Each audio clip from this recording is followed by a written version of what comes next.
G'day everyone, welcome to this week's Live on the Hulls. As you can see, I'm jammed in the bow compartments, and obviously I've got the deck lifted back up, so there's all of that to come. As you can see, the forward compartments are, as of yesterday, fully flow coated and technically finished, apart from the final tabbing to the deck, which is happening this Saturday. I'm going to be dropping this deck down and getting it locked down for good, and I'm bloody excited about that. I'm incredibly nervous because I'm hoping to have got to deal with everything I needed to do underneath before I close particularly this section down, because once it's down there's no going back. And I'm going to be discussing in this video about how I'm doing that with these extra flanges I'm putting in. There's a whole lot to come, plus our hard top build. We're basically getting that hard top mold technically ready, and the whole site ready for the spray up, which is going to come in next week's video, the gel coat and the laminating of that hard top. Bloody exciting times. Let's get into it.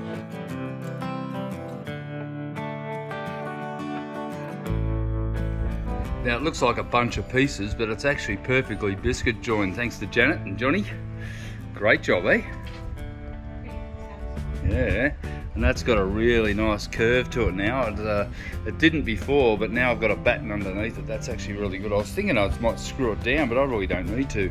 I'm just going to glue the scotia all around the outside of it and complete the job and fill in all these gaps here, and then we can just basically polish it up and spray up straight over the top of it.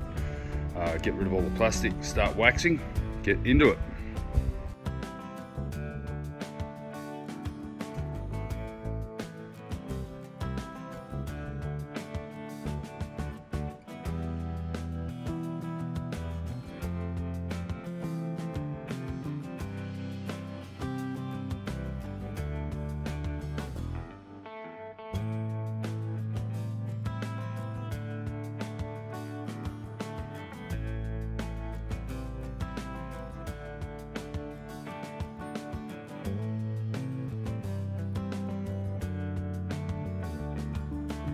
So I've got a few gaps in here. What I've done is I've just hot glued some foam to the substrate here, and then every foot or so I've put in a dollop of hot glue against the mold just to stop it from moving. So I'm securing this whole plate in place. I've got Janet on the tools over here, she's polishing. We've polished up to 1200 grit, and then we're going to give it a buff, and then we're going to hit it into the sealer glaze, and then we are going to plasticine. So yeah, can't wait for that. Alright, I've got a little bit of hot gluing I need to do here. There's a bit of a gap there, but we've decided against using the scotia. Now I'm going to explain what happened here. I bought some of this primed scotia thinking it would be good to use against the mold. Now if this is a 90 degree, that would have been a great solution, but it's not. It's a peculiar angle, and that actually increases as we go further around the curve of the cockpit roof. As you can see, I've tried to kerf it so that I can get the curvature, and look, the amount of effort and the amount of little pieces that I went through testing, it started to chip. I thought, right, we're going to end up with a lot of plasticine anyway, so the plasticine's out. We're going to use plasticine to form this radius. Look, you've got to be aware that any 90 degree edge is going to cause a potential air bubble, and I would rather just have a simple plasticine edge, and then when we demold it and we pull the part off the mold, Janet, would you like to remove all the plasticine off the part?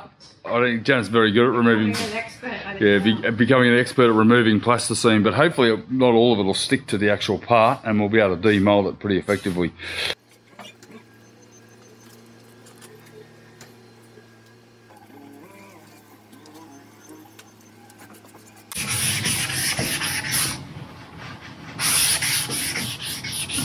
Not much polishing on this job, is there?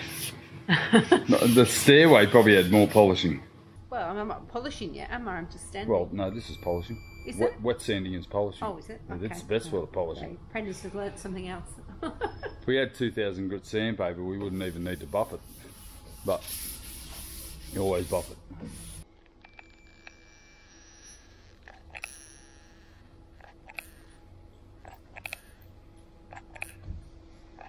Now I'm only gluing onto the MDF here because I'm trying to avoid too much cleanup on the mould for us at the end.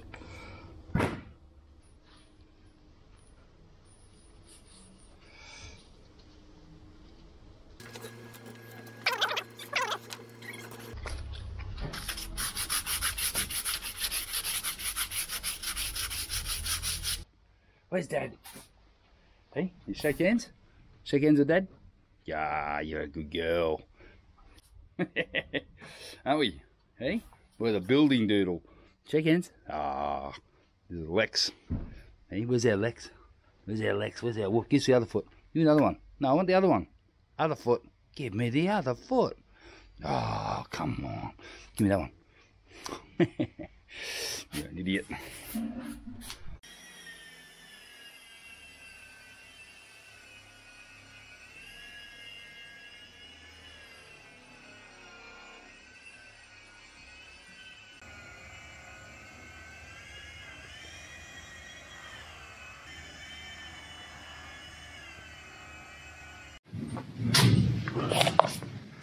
Holy dooly, look at that big bugger.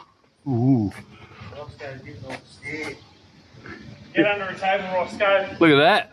Well, you reckon I'm a bit of a Nancy when it comes to storms? You're a pussy. What'd you say? You're a pussy.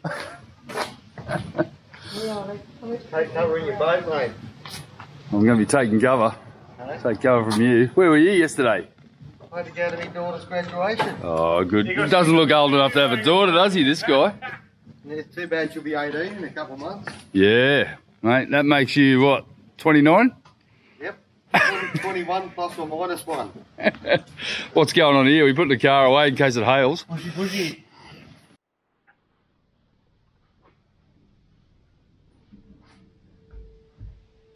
Looking good, Jen.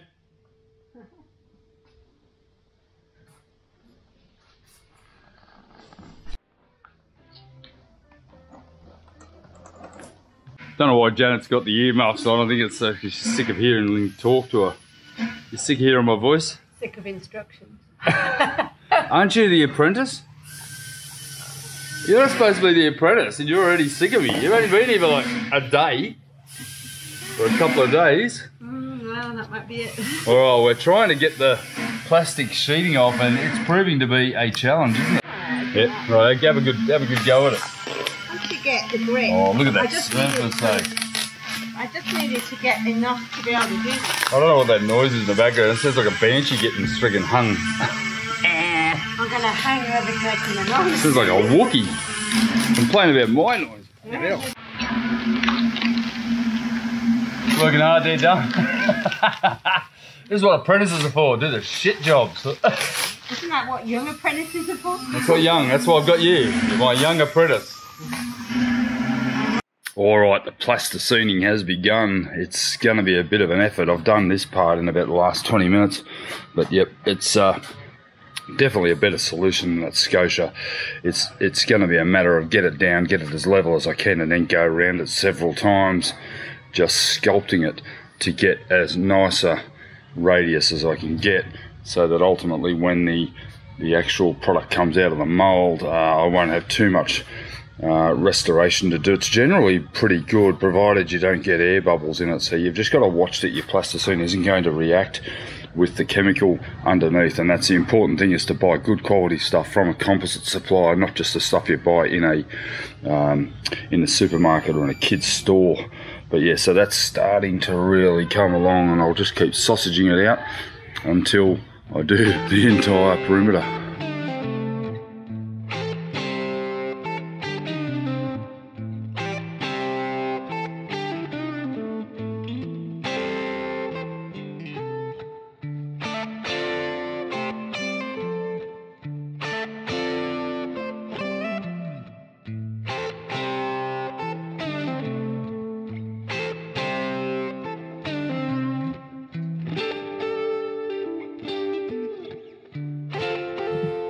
Well, I think you'd cry if you actually realised how long this has taken me to do this. It's taken me nearly 1.5 days just to do the plasticine around the outside, but I've got a pretty good finish. I've actually decided to do the gaps with the plasticine as well. I wasn't going to, I was just going to wax it and hope for the best and hope it'd release, but I'm just not like that. I don't want to risk it. You can see there that I've actually got a little bit of a fillet in there, and if I run my hands across it, it's certainly noticeable, but that will polish out of the surface. So I've got a really nice fillet all the way around, and you know, it might just need a little bit of extra polishing when this comes out of the mold, but this is now ready for waxing.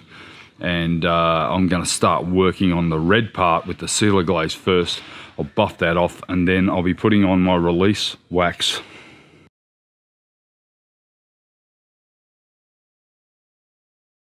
So I made a phone call to my supplier of the resins the other day, and guess what? There is no resin left in the country that I can find, short of going to a pool manufacturer or something. So luckily I've just got a delivery here of the cloth. I use a 600 double bias. It comes out of South Africa, and at the moment it's as scarce as rocking horse shit. So I've got hold of another roll of 600 double bias to complete the cockpit roof here, and I've also got some more peel ply because I've been out of that for some time. But resin itself for the actual roof structure, couldn't get it. Just simply couldn't get it. There's none in the country. Even the Australian importer and manufacturer of the stuff has none. And of course it's like the 8th or 9th of December. So, you know, Christmas timelines and everything have been pushed out. So I ring my local distributor here who they thought they might have had some in stock. And I was lucky enough to get 80 kilos. I've still got about another 40 kilos left in a drum there. I'm going to need just about all of that to complete this rooftop. So now the materials have arrived, guess what my next job is? That guy there needs to get done. I've got to get set up. I've got to put a complete tent around this so that I don't end up with gel coat and resin aerosoling onto my brand new kayaks that I've got. Luckily they're all wrapped up, but I don't want any airborne stuff going all over my product here in my factory. So I've got to tent this whole thing around the outside, and yeah, this shouldn't take too long because it's really just a large flat dish. It's only like doing a couple of days of laminating on the deck itself. But yeah, it's almost ready. It just needs a couple of coats of wax and we're ready to go. All right, hopefully that's going to be enough. I'm going to have a couple of other tarps just across here. I'm hoping to have this door open when I spray, but more likely to have a tarp across the door and have it shut so we don't have any air movement. But you know, it's only really a quick gel coat job. Should be able to do this, knock this over in probably half an hour. And you know, 3 hours later I'll be back here, or 4 hours later I'll be back here laminating and getting it done.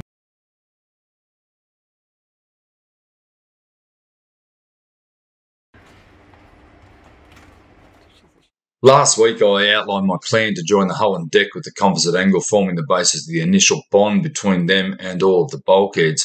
The method required firstly screwing the composite angle to the bulkheads in the exact position of the dry fitted deck, ensuring that when I was epoxying the angle to the bulkhead it was ready for the final fitment. Now ensuring it doesn't stick to the deck is the critical issue here. So what I did is I installed packing tape to the deck at all points to avoid any overspill of the glue to the deck. That was pretty essential to get this job properly done. I've got my 2-pack mixer here. Here she is. Oh, she brought a fan up for us. Well done. That's cool. We've got a tower fan. It is hot, hot, hot in here. It's only 25 and it feels like it's 35 in here, so Oh, I wouldn't go that far. we're a bit tough. Cool. What you mean now, Steph? We're tough and now we've got a fan. What's happening here, Jen? I'm just getting ready to mix up. Mix up some epoxy. We've got the Techni glue. It's a 2-to-1 ratio, this stuff. We love it. Two of that to one of that. That's right. And we'll just max up a couple of trays full and I should be able to get pretty much most of that room done in one mix, I think. You can take your earmuffs off now. Ah, you just ripped my ear off. Just remember I've got earrings in. And get that stuff at the side. Remember the hair dye incident when you told me how to mix? I think I know how to mix stuff, honey. And the stuff on the top too. Alright, let's do it. Alright, I don't want to put too much on, because I certainly don't want this to stick to anything other than what I want it to stick to. Clearly. Comments from the super coach. Jesus, I talk some shit when I'm doing these videos.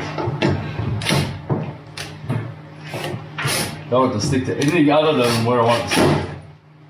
Do we do? Bottom and on the top. Right.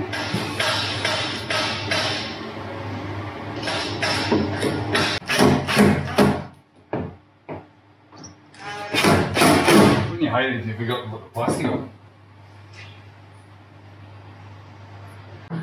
So Janet and I just had a 3-hour session putting in all of this composite angle. Now, we've actually epoxied it in and we've put screws in. I have had a couple of screws that I simply cannot get out. The only way to get them out is to grind the heads off them and leave the remnant steel in there encased in the foam. I'm not overly happy about leaving that in there because, you know, ultimately that'll probably end up rusting, but I'm hoping to encase it all in epoxy. There's been about 3 or 4 of them, but for the rest of them, I've got them all in place, and there's plastic on the roof. Essentially, I'm just going to take all of these screws out now. This is set up. It's about sort of 2 hours later for this side. The other side I've only just finished. But I've got all of these ones here done, up in here in the robes. So essentially, I've basically increased the surface area of my bulkheads on the top of them so that when I glue this boat down, this is coming down on exactly the same position it is now, and it'll glue in, and at least then I've got time to go around and do all of my tabbing. So yeah, it's been a bit of a process. Took, as I said, around about 3 hours to get all of these pieces that I'd prepared yesterday unscrewed, taped up, epoxied in place and screwed back on, and now that's actually, yeah, that's pretty much done. So I'm gonna get the screws out because I don't want them to get locked in place there, and I don't have to come back and grind them off either. So I'll get my screwdriver and just hack away at them, get them all out, and then I'll be left with just composite. That's the plan. What's going on? Ross needs a break. So I've decided to take him sea kayaking on a beautiful day, and we're going to do a bit of snorkeling too. So we've got the mask and snorkels that we bought ourselves for Christmas, which we still haven't used, so we're going to christen them today. Awesome. Yeah. I did need a break. Yeah, you did. Have to say that yesterday, cracked the shits. Lost it. Just lost it. He's like, right, I'm going to survive now because it's I'm just about over. Getting it. It wasn't like thunder, it was an explosion.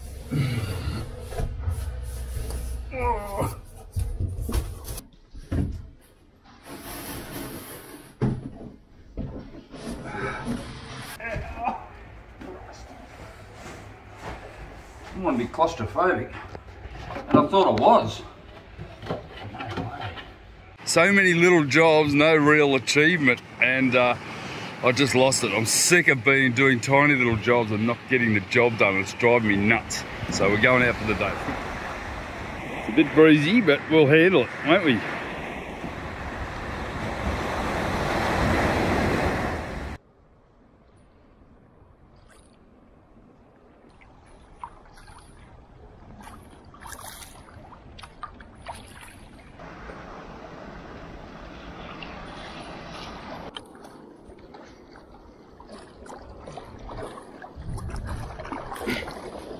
Bit lively, isn't it?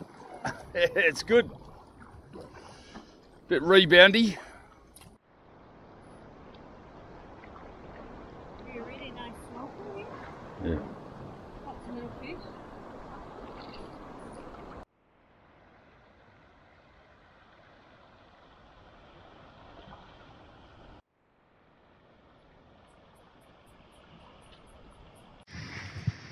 Sometimes when your frustration just gets the better of you, you just need to step away. I had a day yesterday, as Janet mentioned, that yeah, it wasn't pretty.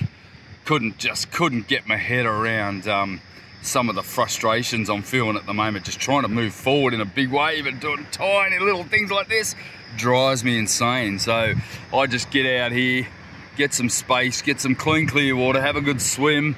You never regret having a swim. Even up in British Columbia, in freezing cold water, 5-6 degrees Celsius, I'll still have a swim. It won't be a long one, but I'll still have a swim because it just resets me and I need it, and helps me wash all the fiberglass itch off.